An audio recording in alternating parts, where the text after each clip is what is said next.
Uchiha Clan. Who else but Madara? Alright guys, we seriously need to talk about Madara Uchiha, because honestly, this man is the textbook definition of an overpowered character done right. When an author writes a villain where the only solution is literally backstab him with the help of a goddess-tier entity, you instantly know the power scaling is on a completely different level.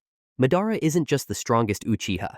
He's living proof that raw experience combined with broken abilities can straight up create a nightmare scenario for the entire shinobi world.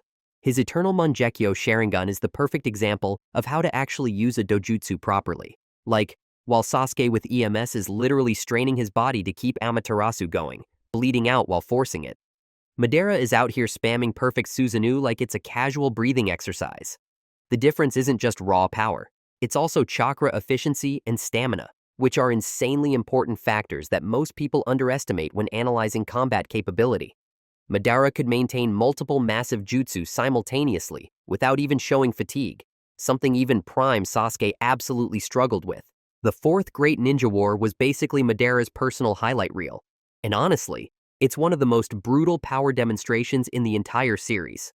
When this man casually dropped meteorites, set the battlefield ablaze with forest fires, and deployed 25 wood clones each, wielding a humanoid Susanoo just to test the Kage's power, watching the strongest ninjas in the world struggle against mere clones, while the real Madara just stood there, amused, perfectly highlighted the insane gap between him and literally everyone else. And then you've got the Biju hunting sequence, which perfectly illustrates his efficiency. Nagato, with the Rinnegan, had to spend days painstakingly extracting a single-tailed beast. Meanwhile, Madara casually captured all 9 simultaneously. It's like, time to hunt, and 2 minutes later, the hunt's already over. Then we get to his 10 tails Jinchuriki form, and this is where things get absolutely ridiculous.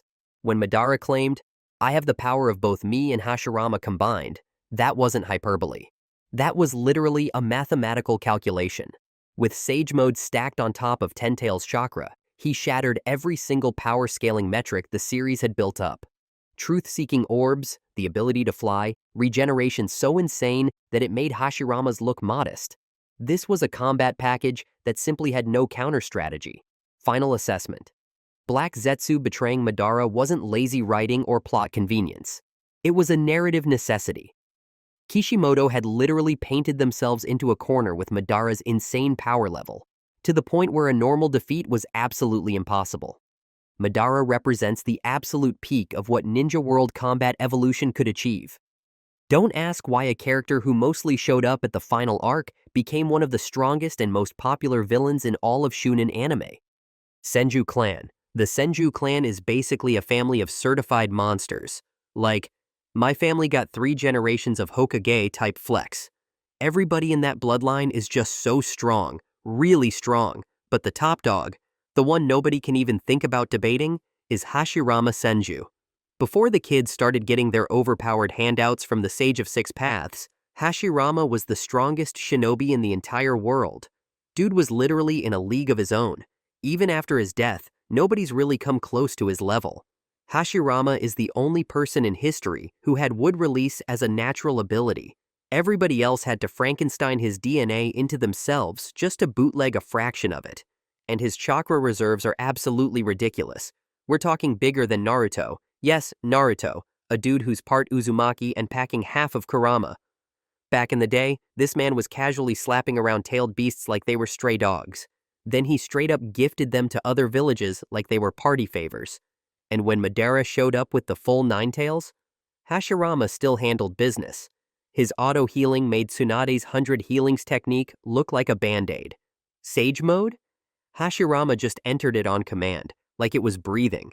Then, his wood release constructs were literally 10 times bigger than Perfect Susanoo, turning the battlefield into his personal playground. Oh, and let's not forget, this guy was so strong. During the Fourth Great Ninja War, he could break free of Edo Tensei without even trying. Who else in the series did that? Nobody. He was so strong that he had to die early so the next generation can shine, and the story can keep moving forward. Uzumaki Clan. Honestly speaking, when a clan's baseline chakra reserves are already many times higher than normal shinobi, and on top of that, they specialize in sealing techniques, the ninja world's literal delete button, then producing overpowered members is a statistical inevitability. And our chosen one here, Naruto, is absolutely the strongest of the entire clan. Kushina and Mito represent the older generation. Their feats might be more limited compared to the newer monsters, but they literally contained the full-form Ninetales through pure sealing mastery. That alone puts them high tier, no question. Their life force was insanely overflowing, like absurdly durable. Kushina even fought fiercely after the Ninetales was ripped straight out of her, a process that would instantly kill literally any other Jinchuriki. But since they don't have too many flashy direct combat showings, it makes head-to-head scaling kinda tricky. Karen also had ridiculous potential with her specialized support skills that totally outclass regular ninja, but at the end of the day, she's a side character, and her actual feats aren't super jaw-dropping in comparison. Nagato, though, that's an interesting case. He was an Uzumaki with monstrous chakra reserves, but most of his insane power came from the Rinnegan that Madara literally planted in him. To be real, he didn't actually create new jutsu or flex the unique Uzumaki hidden techniques. Of course, in terms of personal power and aura farming moments, Nagato was still absolutely terrifying. But when you stack him against Naruto, he still falls short. Naruto is the walking embodiment of what happens when you stack every possible advantage onto one single character. Kurama chakra mode alone was ridiculously broken. Near infinite chakra, insane physical buffs, and he could literally hand out chakra like Oprah giving away cars. And he could only die from literally anything except running out of chakra. Then, with the Rasen Shuriken evolution, he spammed Rasengan and Rasen Shuriken variants like it was nothing, just casually innovating while nuking enemies. Then came Six Path Sage mode, and that straight up catapulted him into a completely different dimension of power scaling. Like, when you've got even a drop of Six Paths power, you're already in another league entirely. Later, with Baryon mode, Naruto literally beat down an alien godlike being. So, Naruto is without question the strongest member of the Uzumaki clan. And yeah, we've got Boruto and Himawari bringing that crazy mixed heritage into the equation, which adds some absolutely wild variables. They've got the potential to surpass even Naruto himself one day. But for now, it's still just potential. Naruto's the king of the clan, period. Sarutobi clan. The Sarutobi clan, famous for their versatility and mastery of fire-style jutsu, is honestly one of the most prestigious families. The clan itself is big, but let's be real. There are only two standout names worth talking about: Hiruzen, the third Hokage, and his grandson Konohamaru, a talented jonin with dreams of one day becoming Hokage. No one else from the clan even comes close, so this breakdown is all about these two. You already know who's stronger, right? In terms of pure power scaling, Prime Hiruzen was absolutely a disaster-class shinobi. Mastery of all 5 nature transformations and yin-yang release gave him a level of combat versatility. Even when he was old and running on limited chakra reserves, he still managed to solo fight Orochimaru plus Ito Tensei Hashirama and Tobirama at the same time. He even sealed Orochimaru's arms, and 2 former Hokage with the most dangerous sealing jutsu showed his battle IQ and raw power at a ridiculously high level. His summon Enma, who transforms into the Nyoibo staff with diamond-hard durability, added an entirely new dimension to his close combat potential. Even in the 4th Great Ninja War, Hiruzen contributed significantly by countering attacks from the Ten Tails. Now, Konohamaru. He's got potential, but his current feats don't stack up to Prime Hiruzen yet. His Rasengan mastery and the wind release combination definitely show he's walking in Naruto's footsteps, but he hasn't developed a truly unique fighting style of his own yet. Honestly, Konohamaru still needs way more high-tier opponents to really prove his combat capability. Hiruzen dominates this debate in every category: experience, jutsu variety, and a proven track record against S-class level threats. Konohamaru has undeniable growth potential, but right now, he's sitting at mid-tier Jonin level. I'm not sure Konohamaru can even become Hokage anymore. The new generation is just too overpowered. Clan Nara. Let's start with the man himself, Shikaku Nara. This dude was literally the Jonin commander of Konoha, a position reserved for only the absolute elite of the elite. During the 4th Great Ninja War, Shikaku demonstrated a level of strategic thinking that, honestly, I don't think anyone else in the entire series has matched. His role as chief strategist of the allied shinobi forces was no joke. He had to coordinate and command tens of thousands of ninja from 5 completely different nations, each with their own fighting styles and wildly different mentalities. You see his macro-level planning ability, but now Shikamaru can do the same. He's Hokage now, and here's the catch. Most of Shikaku's feats lean toward support rather than direct combat. We rarely see him in pure 1 versus 1 situations. But his son killed Hiden, a literally immortal, at a very young age. Impressive. This feat supports Shikamaru as the peak of clan capabilities.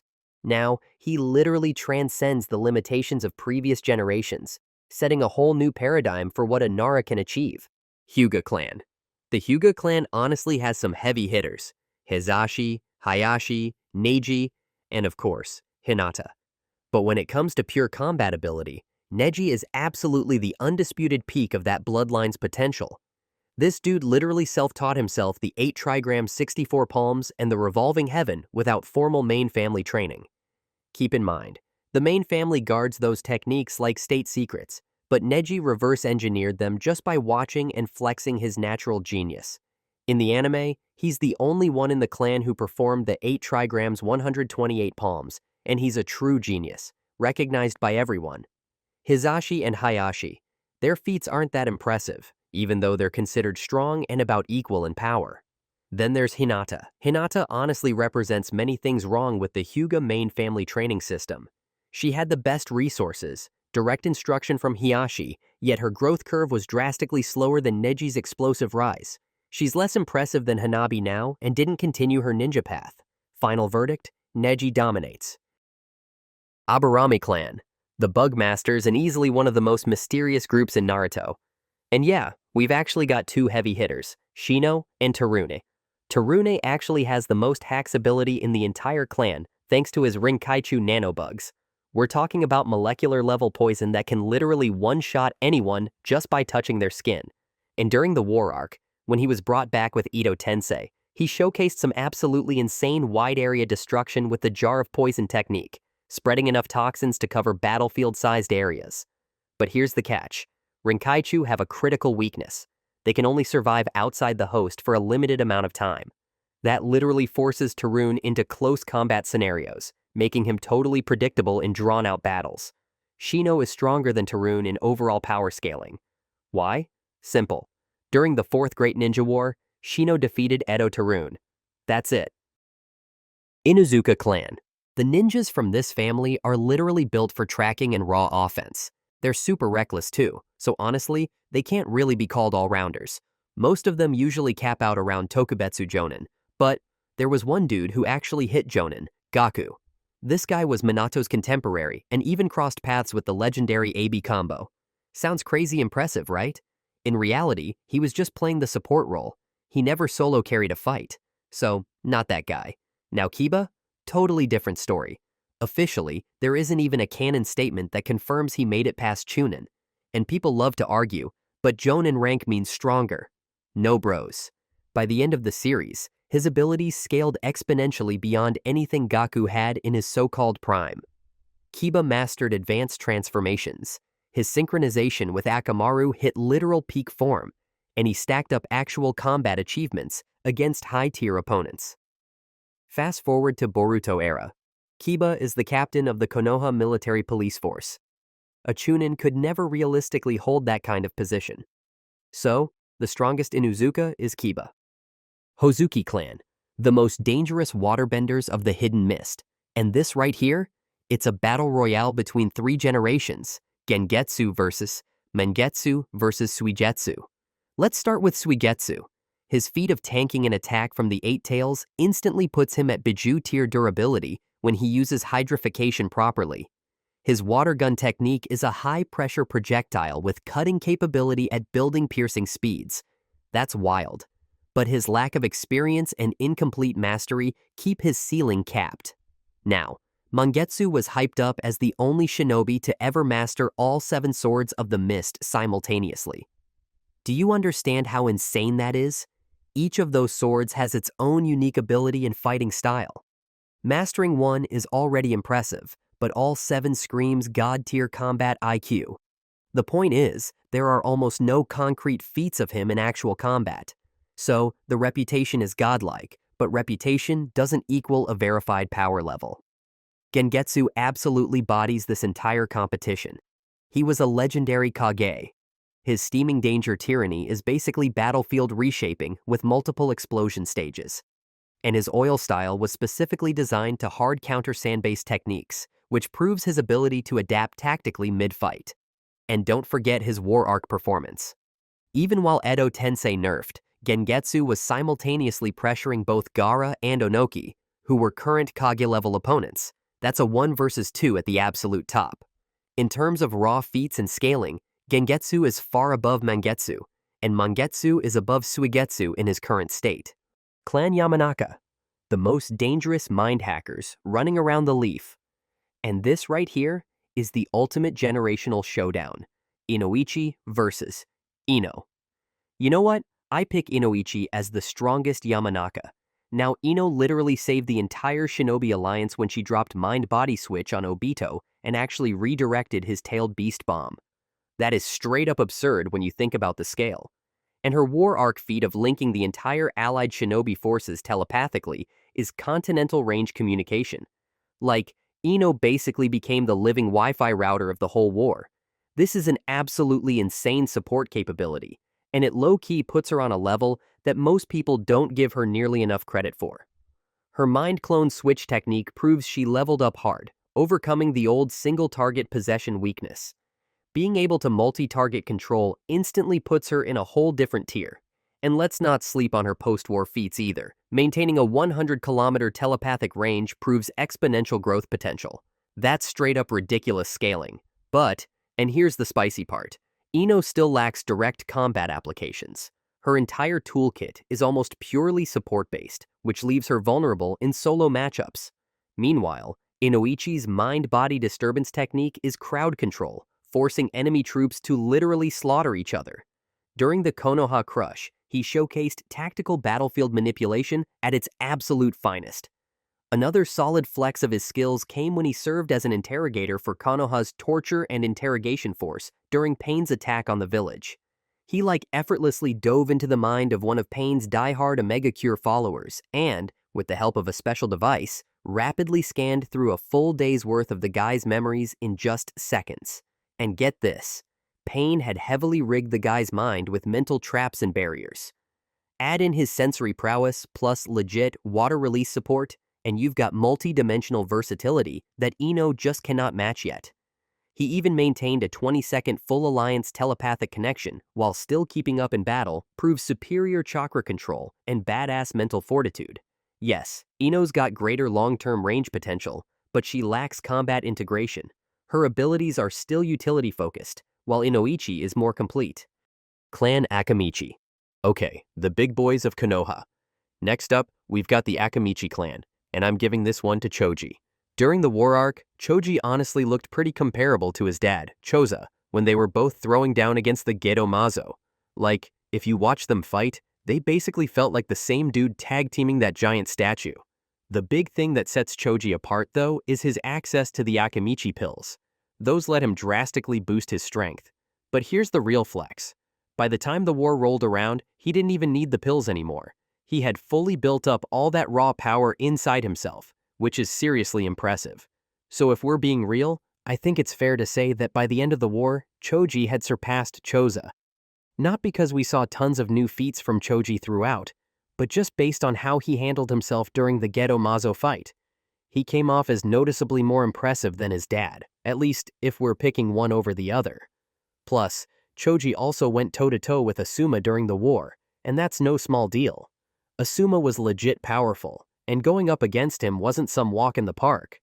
On the flip side, Choza didn't really take on any top-tier opponents. It's implied that he fought Dan, but we never actually see the fight. Bottom line, Choza laid the foundation, but Choji built the empire. Kaguya Clan. Kimimaro was the final survivor of the Kaguya clan. He was their strongest by far. The entire legacy of a bloodthirsty warrior clan lived on through one man, and he carried it with insane power and precision. His Keki Genkai, Shikotsu Myaku, allowed him to weaponize his bones in combat, making him a one-man arsenal with both offense and defense built into his own body. Orochimaru, one of the most talent-obsessed figures in the series, chose Kimimaro as his ideal vessel. That alone speaks volumes. Even while suffering from a terminal illness, Kimimaro fought on par with Drunken Fist Rock Lee and Gaara, and nearly killed them both. During the Fourth Great Ninja War, his Edo Tensei version held his ground against a KCM Naruto clone and vanished only because the jutsu was released, not because he lost. Yuki Clan. The Yuki Clan, famous for their insanely cool Kekkei Genkai ice release, is basically wiped out in the Mist Village just because of their unique ability to control ice. And in the story, we only ever see one member, Haku, which automatically makes him the strongest of the clan by default. But don't let the only one thing fool you. Haku is an absolute monster. With the demonic mirroring ice crystals, he creates a deadly ice mirror domain that can tank standard fire release attacks and had both Naruto and Sasuke nearly packing it up back in the Land of Waves arc. Inside those mirrors, Haku's speed is basically broken. We're talking instant repositioning, Senbon precision like it's aimbot, and a fighting style that makes him a nightmare for any close-range fighter. The sad part? He died way too young. His potential was absolutely nowhere near maxed out, and because of that, the Yuki clan basically ended with him. Alright, that's it for today. Thanks for watching, and we'll see you next time.